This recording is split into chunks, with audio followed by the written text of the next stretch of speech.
What was the factory like? Well, it was wartime to begin with, so it was cold very often. They didn't have enough fuel for heating. And many's a time we worked with our outdoor clothes on because it was so cold. And in the early days when I was in there, occasionally, where it was so cold, they'd stop the machines and we'd go for a run down the stairs and through the corridors at the bottom and back up again to keep our circulation going. That's just one story from one woman who spent her life working in the Bristol tobacco industry. Along with others who remember working life in the 1940s, she's been invited to share her memories with a Year 6 class at Luckwell School in a suburb of Bristol that used to provide workers for that industry. Year 6 teacher Julia Christmas explains why. The project is to invite Will's girls into the classroom so the children get first-hand information from those people so they can tell them what the place was like, what they did, how the community's changed, and hopefully look at some artefacts. And they're going to record interviews with the people that visit us. And the other children are going to take photographs and use that as a PowerPoint presentation. The lesson relates to the QCA scheme of work for a local study in the unit Britain since 1930. Julia wants the children to understand working life in the factories, and so came up with the idea of inviting people who have that experience to share it with her class. In this particular area, the majority of people used to work at the tobacco factory, and that was a community in itself. And everything they did, entertainment, work, relationships, romances, all stemmed from that place. And I became very interested in how the tobacco factory had changed, so it was like part of my own interest in it.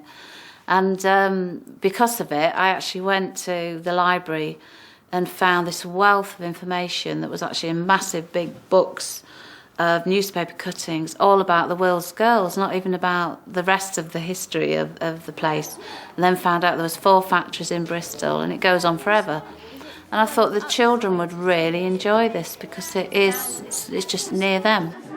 Even more interesting, can you recognise these windows?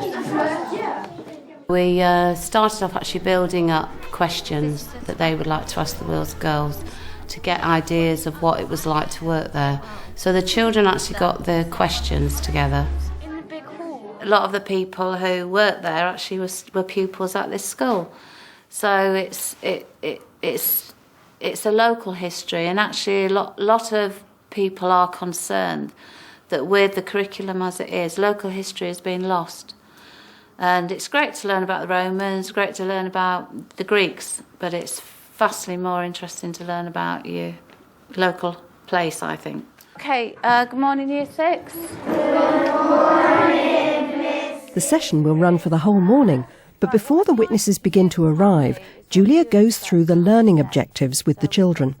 So could you give me some ideas of what you'd like to get out of this morning? Sophie? Lots of information. Lots of information. What else will you get out of it? Josh? Experience of using equipment. Yeah, experience of using equipment.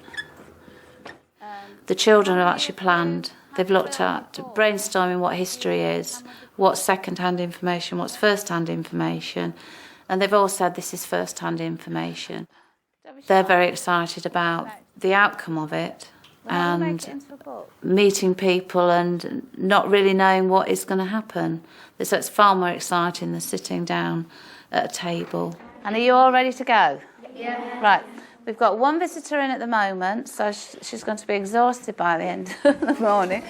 One of the challenges the teacher faces is to make sure all of the children are involved in the learning process. Her solution is to divide the class. 2 small groups will interview the women. They'll be using digital video cameras, and later on they'll edit some of the answers and present those answers to their fellow students. Save us, just press that, save that. The groups have prepared questions, and while one pair does the questioning, a second pair video the interviews, and one takes notes. They had Bristol City used to come round once a year, and we used to decorate the room in Rovers colours. And then Rovers used to come and we decorate it in Bristol City colours. And then Eric Bristow come round when he won the World Darts Championship. He came round with his, I think it was his partner then, called a lady called Maureen. Princess Margaret came. I've had archaeologists in the past and the children really enjoyed that. And any way that you can bring somebody else into your class who's going to inspire the children, if you've got first-hand information, that's always the best.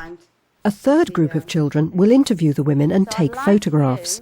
Later they'll use the photos to make a PowerPoint presentation. I'd like you to identify... Julia's strategy for helping keep all of the children focused is to laminate photographs from working life in the tobacco industry. Then the children mark on the photographs comments and questions about the detail embedded in them. So what do you think's happening on this picture here? What have we got on the picture? So if you identify what... Yeah, so we've got somebody with a... Can't really tell. What do you think it is? It's a mop or a brush, isn't it? The quality of the photo's not very good. And what have we got here? Sorry. Can't see. There it is. You see it on that one? Even more interesting, can you recognise these windows? This is the tobacco factory. Is it the ones upstairs? I know them very well. No, it's not the one upstairs. Are they the ones in the big hall on the way to the toilets in the big... It's downstairs. Downstairs? Yeah. So where do you think it is downstairs? Is it like the ones that goes into where the bar is? Yeah. So look, down this corner here is the entrance. I think this is right. That's North Street. And this is North Street here. So you know. It's 10 o'clock and more witnesses arrive. We'll look at the. They can look at the artefacts with you, and then the other children would love to do a photo of you with that picture. I actually asked the children in the class if anybody knew anybody who'd worked there, and funnily enough found aunties, grandmas, and grandma's friends. So we ended up with a few parents who were quite happy to invite relatives in, and that's how it began. When we started in the cigar factory, it was a very sort of small concern. It was only a small part of the whole factory.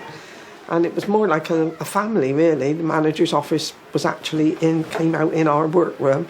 There's nothing for him to just wander around and we'd stop and have a chat. He knew everyone in that factory he knew us all by name. From now till midday, it'll be non-stop. Where was that building? Do you know Amaranth House in Raleigh Road? Yeah.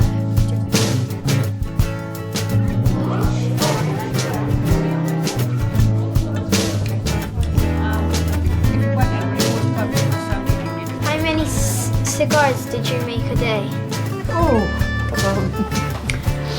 The more you made, the more you got paid. You had a certain amount.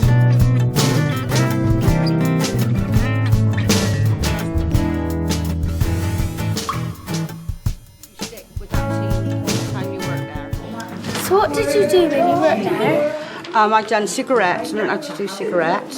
What did you do, like, to make them? They was already made, they already count you on, I called it a sling. It was like two pieces of metal that went like that and curled at the ends. They had two pieces together with a gap. So they'd lay all the cigarettes, used to come around on a machine or through the air. And you caught them through the two metal thing and you'd flick into what they called an operative. They used to all go down in the machine. And then they'd go through and go into the silver paper, and then it'd go through another part of the machine. It'd get wrapped in foil, cling film, plastic, and then it'd go to another part and get wrapped up in. They used to do it in paper then. If you try and work for an hour on something like this, the children get really inspired. They're writing, they're talking, they're interacting, they're listening. They're doing lots of numeracy skills and literacy skills, and you can feed in your literacy as well at another time. But I just personally feel you've got to give them time to work together and work it through, and if you keep to an hour, it's not long enough. How many people worked in the factory? Oh, thousands of people worked in the factory. Really? Tobacco? Yeah. Something's happening here with the tobacco. Would you go back if it opened again? No, I don't think I would actually. I think I've been there, done that, so I don't think I want to do it again.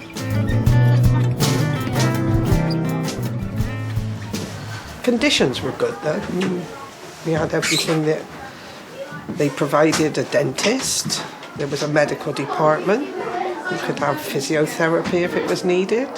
They came round every year with the mobile x-ray machines for us, so they looked after us well. There was a chiropodist, well, practically anything.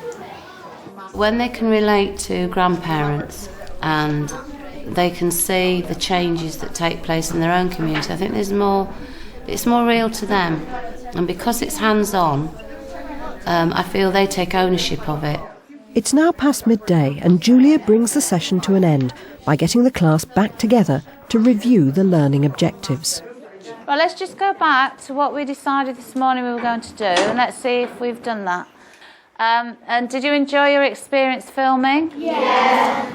The evidence is that the videos are full, and the digicameras, I've got about 12 discs, I think. What I try to do with the children is to sit together in a group and discuss what they enjoyed, what went wrong, because with this actual topic we actually went through a lot of problems with the IT equipment, things I didn't know, things the children didn't know, and we just worked together and said, well, if we did it again, what would we do better? A couple of groups had a look, didn't you? Actually, the pictures they looked at, what they actually thought the picture might be about, actually that was true. And so we got a little bit of information about that. But it was much better to have our visitors, wasn't it? So give yourselves a clap. The information we've gathered today has been fantastic. The people who came in, we got so much from them, much more than I actually anticipated. And the children are really, really enthusiastic, very motivated by it all. So I think we'll probably do a lot more with this than I thought initially. And we'll probably have more people in as well. What do you like to make them?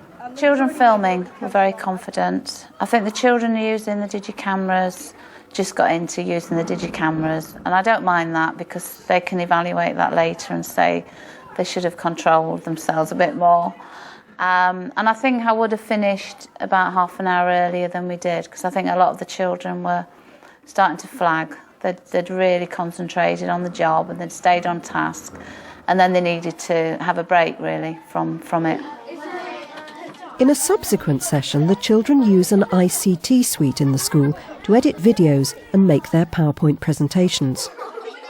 But how does Julia assess the value of bringing the witnesses into the classroom to do this local history project?